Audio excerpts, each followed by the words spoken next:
Baik, Assalamualaikum warahmatullahi wabarakatuh. Di sini kami dari kelompok 62. Perkenalkan, saya Jasur dan rekan saya Dimas. Di sini kami akan mensimulasikan modul 2 yang terkait dengan ProModel.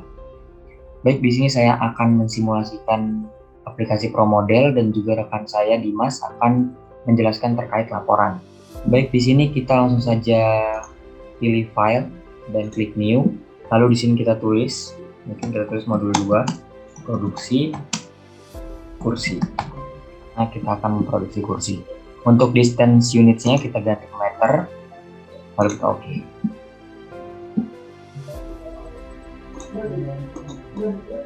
Setelah itu kita masuk ke, setelah kita membuat itu, di atas ini sudah tertera modul 2 produksi kursi. Kemudian kita masuk ke location, yang dimana kita akan masukkan beberapa aktivitas pembuatan produksi kursi tersebut, yang dimana diantaranya membuat pola, memotong bahan, menghaluskan bahan, perakitan, dan juga pengecetan. Pertama kita masukkan dulu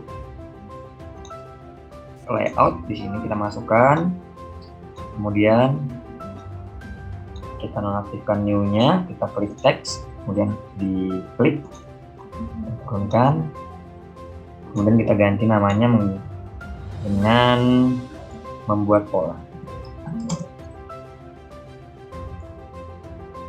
Kemudian kita enter, kita klik new lagi, kemudian kita memotong bahan,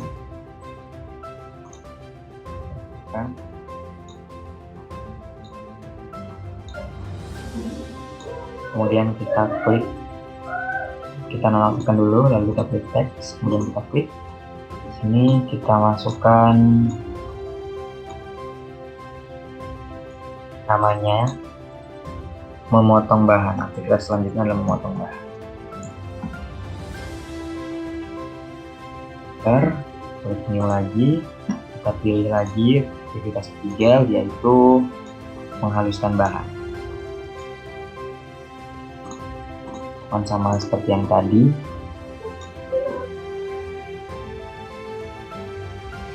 menghaluskan bahan.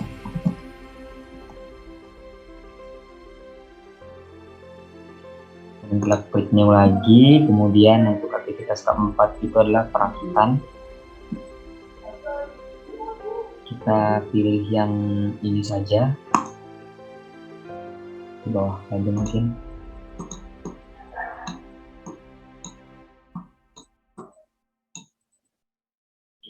Klik dan klik teks.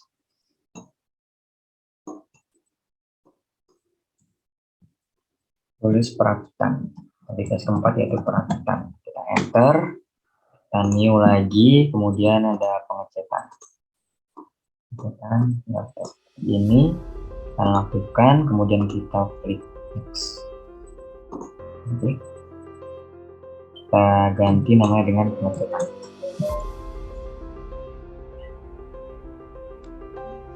Nah, jika semua aktivitas kita sudah masukkan ke location, langkah selanjutnya kita masuk ke build lagi, kemudian kita ke entities. Di entities ini kita masukkan, karena kelompok 62 memproduksi kursi, jadi kita pilih dulu untuk grafiknya ini, kita pilih kursi, pilih ini saja, kita ganti namanya menjadi kursi. Kemudian ketika kita sudah masuk, kita langsung ke arrival. Nah, untuk arrival ini, untuk entity-nya kita masukkan kursi. Untuk location-nya, untuk membuat pola, sini 1, INF 1. Enter. Lakukan yang sama, entity-nya kursi, memotong bahan 1, frekuensinya INF, frekuensinya 1. Kemudian untuk sama lakukan sampai 5 kali sesuai dengan aktivitas yang kita buat.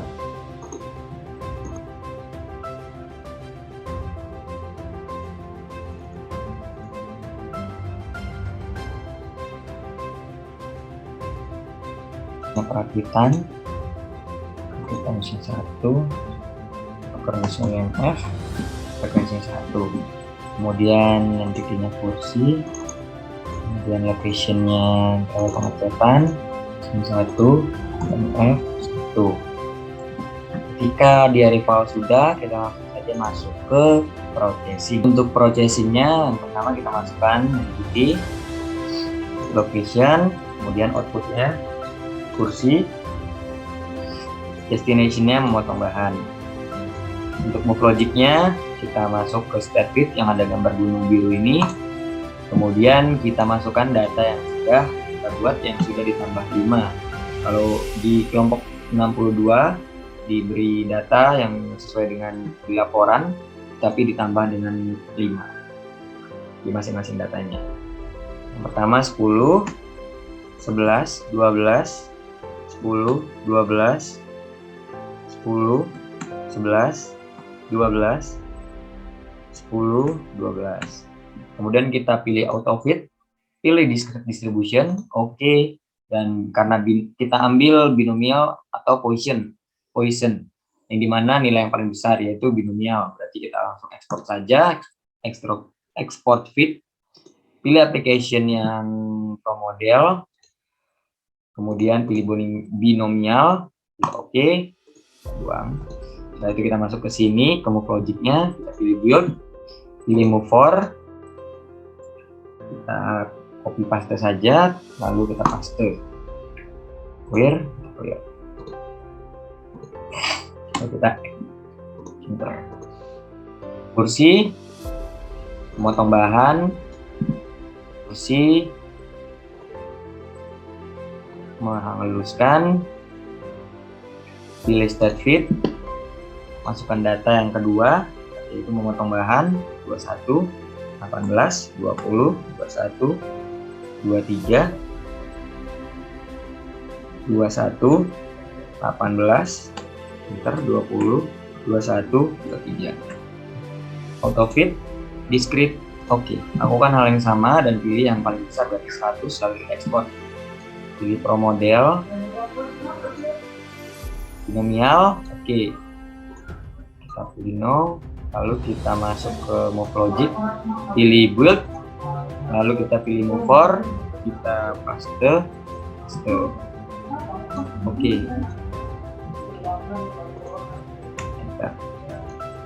Kursi, lalu locationnya kita pilih menghaluskan bahan, outputnya kita pilih kursi, destinationnya kita pilih perakitan, kita pilih state fit, masukkan data yang ketiga yaitu menghaluskan bahan 19, 18, 20, 21, 18, 19, 18, 20, 21, 18. Kemudian kita pilih auto fit, kita pilih distribution, pilih yang paling besar itu binomial, kita pilih export, kita ganti aplikasinya ke pro model, lalu binomial, oke. Lalu kita move logic, lalu ke build, baru kita paste, lalu kita paste. Masuk move logicnya.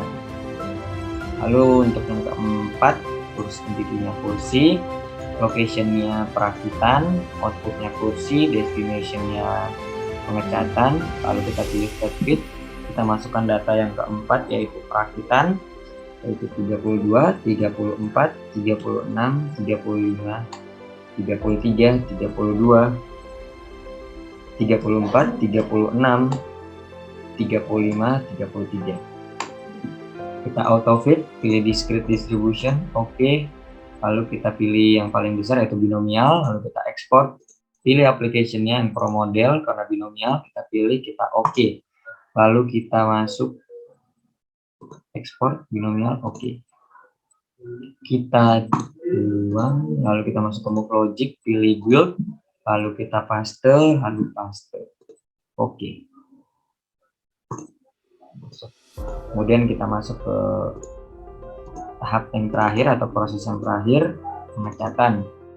Outputnya kursi, destinationnya exit, dan kita pilih state fit. Untuk data yang terakhir adalah data pengecatan. Kita masukkan 15, 13, 12, 14, 15, 13, 12, 14, dan 15. Kita pilih auto fit, kita discrete distribution, lalu kita pilih yang paling besar yaitu binomial, kita auto fit dan pilih discrete pilih discrete, lalu masuk ke binomial yang paling besar, lalu kita pilih export, masukkan ke pro model, lalu karena binomial yang paling besar kita oke, lalu kita buang, kita masuk ke move project, pilih build, lalu kita paste, lalu paste. Setelah kita masuk dari sini, kita langsung saja ketika udah dimasukkan semua, enter, pilih option, kita pilih 8 rantannya, lalu 10 untuk replication-nya. Kita oke, lalu kita run. Kita tulis saja modul 2 produksi. Baik, setelah kita lakukan option, kita langsung lakukan run saja. Kita geser agar lebih cepat. Itu kita yes. Oke, kita yes, keluar data yang dimana di sini ada report selection, dataset. Skenario kita pilih normal run dan replication-nya kita pilih all. Kemudian di sini ada general, location state single, pilot variable, dan entity activity maupun entity stage. Di sini kita menggunakan entity activity, yang kita pakai adalah average time in system minimum, yang dimana di sini ada 57,21 hingga 60,63 yang dimana kita masukkan ke waktu minimal atau waktu replication-nya di sistem terkait dengan menggunakan aplikasi atau software dari ProModel. Untuk itu saja yang bisa saya sampaikan. Selanjutnya akan dilanjutkan oleh rekan saya untuk membahas laporan atau keseluruhan laporan. Dan di sini waktu dan tempat saya persilakan untuk rekan saya Dimas Herlambang. Terima kasih. Baik, terima kasih Jasur. Saya Dimas Herlambang Putra dari NPM 19002 dari kelompok 62. Di sini saya akan melanjutkan mengenai presentasi dari partner saya Jasur.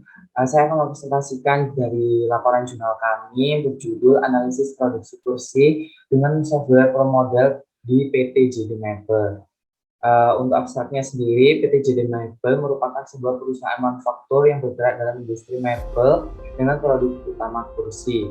Perusahaan ini memiliki jumlah pesanan yang banyak dari konsumen, sehingga target produksi yang dicapai harus semakin tinggi. Dalam kegiatan produksi di PT JD Mebel melibatkan berbagai lokasi yang di dalamnya terdapat beberapa mesin dengan kapasitas produksi yang berbeda-beda. Untuk membantu memecahkan masalah tersebut digunakan metode simulasi sistem produksi menggunakan software ProModel, yaitu sebuah program yang digunakan untuk mensimulasikan dan menganalisis suatu sistem. Dengan menggunakan software ProModel, dibuatlah model simulasi proses produksi kursi di PT JD Mebel yang sudah diverifikasi dan divalidasi sehingga mampu mewakili sistem nyata. Sebagai analisisnya, dilakukan pengembangan simulasi dengan perancangan usulan perbaikan model simulasi. Hasil perhitungan simulasi sistem produksi kursi menunjukkan total waktu sebenarnya dengan total waktu ProModel memiliki banyak perbedaan, yaitu antara 99 menit pada total waktu sebenarnya dan 59,44 menit pada total waktu di software ProModel. Kemudian lanjut di bab 1 yaitu pendahuluan. Di sini membahas mengenai apa itu software ProModel, kemudian bagaimana pengaplikasiannya, kemudian juga ada pengertian-pengertian seperti simulasi itu seperti apa, efisiensi produk itu apa, kemudian permasalahan yang terjadi pada PT JD Mebel itu seperti apa. Kemudian ada penjelasan mengenai sedikit tentang studi kasusnya, yaitu PT JD Mebel merupakan sebuah perusahaan manufaktur yang bergerak dalam industri mebel. Produk utama yang dihasilkan adalah kursi, dan tipe pendistribusiannya telah merambah hingga keluar pulau Jawa seperti Madura, Sumatera, Kalimantan, dan Sulawesi. Dalam proses produksi kursi di PT JD Mebel melibatkan berbagai lokasi dengan kegiatan produksi yang berbeda-beda, serta mesin dengan kapasitas produksi yang berbeda pula. Masalahnya yang terdapat pada proses produksi ini yaitu hasil produksi yang tidak mencapai target. Berdasarkan permasalahan yang ada di PT JD Mebel untuk mampu memenuhi permintaan penelitiannya. Kemudian lanjut ke kedua, yaitu metodologi penelitian. Nah, berdasarkan latar belakang yang sudah dijelaskan, maka metodologi penelitian yang tepat pada penelitian ini adalah menggunakan software Pro Model. Nah, software Pro Model itu sendiri adalah sebuah software simulasi yang berbasis Windows untuk melakukan suatu simulasi dan menganalisis suatu sistem. Data yang dikumpulkan akan diolah dengan bantuan software Pro Model untuk menanggulangi antrian yang terjadi di dalam sistem produksi menjadi lebih efektif, efisien, sehingga memperoleh tingkat kepuasan yang optimal dari konsumen. Nah, untuk tahap pengumpulan datanya ini sendiri, terdapat 5 proses pada PT JD Mebel. Yang pertama yaitu membuat pola, yang kedua memotong bahan, ketiga menghaluskan bahan, keempat perakitan, dan yang kelima pengecatan. Dan untuk pengukuran menitnya itu seperti data di bawah ini, ada 1-10 proses. Kemudian setelah tahap pengumpulan data masuk ke tahap pengolahan data. Nah, pada tahap pengolahan data ini dapat dijelaskan pada flowchart dua ini. Pertama itu mulai, kita akan memulai penelitian ini. Kemudian kita melakukan studi literatur dan studi lapangan. Nah, studi literatur ini sendiri adalah kita mencari literatur yang berhubungan langsung dengan modul kali ini dan untuk menambah pengetahuan peneliti. Kemudian masuk ke studi lapangan, kita harus mengetahui bagaimana keadaan lapangan langsung di PT JD Mebel. Kemudian masuk ke latar belakang. Nah, pada latar belakang ini kita harus mencari latar belakang apa yang bisa diteliti pada PT JD Mebel. Kemudian masuk ke rumusan masalah. Setelah kita mencari latar belakang di PT JD Mebel tersebut, kita mencari rumusan masalah yang terkait pada PT JD Mebel. Kemudian masuk ke pengumpulan data.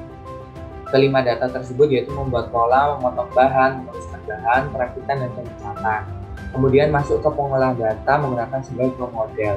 Nah, kemudian itu masuk ke input data modeling. Kemudian setelah di-input, kita melakukan verifikasi. Jika verifikasi tersebut tidak berhasil, maka akan mengulang ke proses pengolahan data sesuai Pro Model kembali.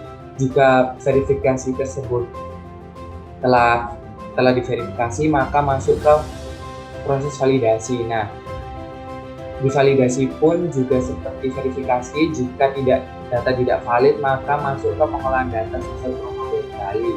Tapi jika data sudah valid, masuk ke pembahasan. Jadi data yang sudah valid dan pengolahan data yang sudah valid tersebut kita bahas dan kita lakukan pembahasan. Kemudian dari pembahasan tersebut kita masuk ke kesimpulan dan saran, kemudian selesai. Nah, ini ada penjelasan flowchart yang sudah saya terangkan tadi. Kemudian masuk ke bab 3 yaitu hasil dan pembahasan. Yang pertama yaitu verifikasi dan validasi. Pada sebab ini ditampilkan data mentah yang akan diolah dalam tabel perhitungan manual pada data mentah dan analisis yang berisi kesimpulan pada proses verifikasi. Nah, ini ada yang pertama yaitu menghitung jumlah replikasi. Ada replikasi 1 sampai ke 10 dengan rata-rata 60,015 dengan standar defisiensi yaitu 3,3314 dan variansi 11,10965. Dengan N atau jumlah data sebanyak 10 dengan N-1 atau jumlah data dikurangi 1 yaitu 9. Kemudian confidence level sebesar 95% dengan A sama dengan 1-95% yaitu 5% atau 0,05 dengan ZA per A didapatkan dari tabel yaitu 1,96 dengan house bid yaitu sebesar 2,3820953 dengan beta yaitu betanya sama dengan house bid yaitu 2,38 20953, kemudian N aksen sama dengan 3. Dari perhitungan yang telah dilakukan diperoleh jumlah minimal replikasi yang dibutuhkan yaitu sebanyak 3 replikasi. Nah, untuk replikasinya sendiri ini kemudian ada total waktu pengukuran. Yang pertama yaitu 98, yang kedua yaitu 96, dan yang ketiga yaitu 103. Nah, hasil output simulasi untuk replikasi pertama yaitu 57,21, yang kedua yaitu 57,85, dan yang ketiga 63,26. Masuk ke tabel 3.4 yaitu perbandingan output real system dan pro model. Nah, untuk replikasi yang pertama untuk real systemnya sendiri yaitu 98, untuk pro modelnya yaitu 57,21. Kemudian yang kedua yaitu 96 untuk real system dan yang untuk pro model yaitu 57,85. Untuk yang ketiga yaitu 103 untuk real system dan 63,26 untuk pro model dengan rata-rata untuk real system 99 dan pro model 59,44 dengan standar defisiensi 3,6 sekian untuk real system dan 3,3 sekian untuk pro model. Variansi 13 untuk real system dan 11,04 sekian untuk pro model dengan N sama dengan 3 untuk real system dan pro model sama dengan 3, kemudian N-1 sama-sama dengan 2. Kemudian kita hitung DF dengan hasil sama dengan 2, maka didapatkan dari tabel distribusi T bahwa alfa per 2 sama dengan 4,3027 dengan Hafid sama dengan 12, sehingga confidence intervalnya yaitu mu1 min mu2 lebih besar sama dengan 27,378 dan lebih kecil sama dengan 51,742. Analisanya dari hasil dapat disebutkan bahwa H0 ditolak karena nilai 0 tidak berada di dalam rentang mu1 sampai mu2 sehingga dapat dikatakan data yang didapat tidak valid. Dengan demikian dapat ditarik kesimpulan bahwa total waktu yang ada pada tugas praktikum tersebut terdapat perbedaan yang signifikan dengan hasil output pada pro model yang telah dibuat. Kemudian output simulasi ini pada software pro model yang pertama yaitu membuat pola, memotong bahan, menuliskan bahan, perakitan, dan pengecatan. Ini merupakan gambar 3.2 yaitu output dari pro model tersebut. Kemudian masuk ke analisa output. Sebab ini berisi analisa perbandingan antara perhitungan manual dengan hasil output simulasi dalam software. Dari hasil result yang didapat diketahui bahwa average time in system dalam satuan menit muncul pada replikasi 1 selama 57,21, replikasi 2 selama 57,85, replikasi 3 selama 63,26, replikasi 4 selama 57,47, replikasi 5 selama 58,91, replikasi 6 selama 67,62, replikasi 7 selama 58,06, replikasi 8 selama 57,73, replikasi 9 selama 61,47, dan terakhir replikasi 10 selama 60,63. Kemudian masuk ke kesimpulan. Hasil output dari software pro model diketahui bahwa average time in system muncul pada replikasi 1 sampai replikasi ke-10 seperti yang saya sebutkan tadi. Kemudian hasil dari verifikasi dan validasi yaitu H0 ditolak karena nilai 0 tidak berada di dalam pada rentang mu1 sampai mu2 sehingga dapat dikatakan data yang didapat tidak valid. Dengan demikian dapat ditarik kesimpulan bahwa total waktu yang ada pada tugas praktikum terdapat perbedaan yang signifikan dengan hasil output pada pro model yang telah dibuat. Kemudian yang terakhir ada daftar pustaka yaitu studi literatur yang kami kumpulkan untuk memenuhi dan untuk menambah pengetahuan dari modul 2 yaitu pro model. Cukup sekian dari kami atas presentasi modul 2 ini. Kurang lebihnya mohon maaf. Wassalamualaikum warahmatullahi wabarakatuh.